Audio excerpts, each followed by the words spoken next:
ମଶାବାହିତ ରୋଗ ପ୍ରତିରୋଧ ସମ୍ବନ୍ଧୀୟ କିଛି ବାର୍ତ୍ତା। ଯେହେତୁ ରାଜ୍ୟରେ ମୌସୁମୀ ବର୍ଷା ଆରମ୍ଭ ହୋଇଯାଇଛି ଏବଂ ଏହି ବର୍ଷା ହେବା ପରେ ମଶା ବଂଶବୃଦ୍ଧି ପାଇବା ଓ ଡେଙ୍ଗୁ, ଜାପାନୀ ଜ୍ୱର ଏବଂ ମ୍ୟାଲେରିଆ ଭଳି ରୋଗର ବ୍ୟାପିବାର ସମ୍ଭାବନା ରହିଥାଏ।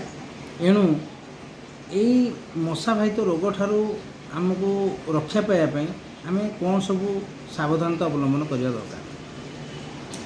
ବିଶେଷ କରିକି ପାଣି ଜମି ରହୁଥିବା ଜାଗାରୁ ପାଣି ନିଷ୍କାସନ କରନ୍ତୁ।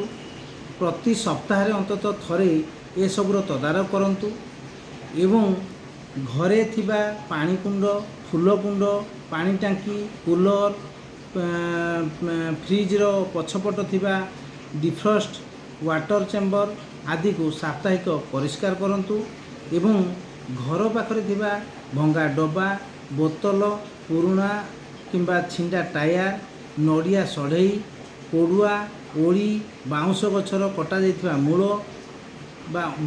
ମୂଳ ବା ତା'ର ଅଂଶ ଆଦି ସବୁକୁ ନଷ୍ଟ କରିଦିଅନ୍ତୁ ବା ଦୂରେଇ ଦିଅନ୍ତୁ ଏବଂ ଘର ପାଖ ପରିବେଶ ସଫା ରଖନ୍ତୁ।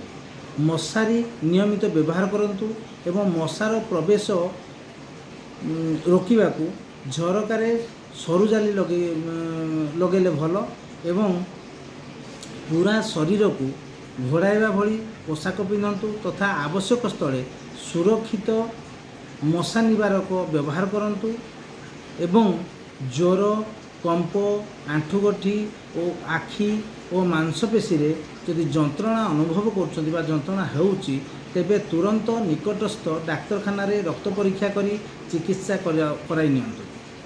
ନିଜେ ସୁସ୍ଥ ରୁହନ୍ତୁ ଏବଂ ଅନ୍ୟକୁ ସୁସ୍ଥ ରହିବାର ବାଟ ବତାନ୍ତୁ।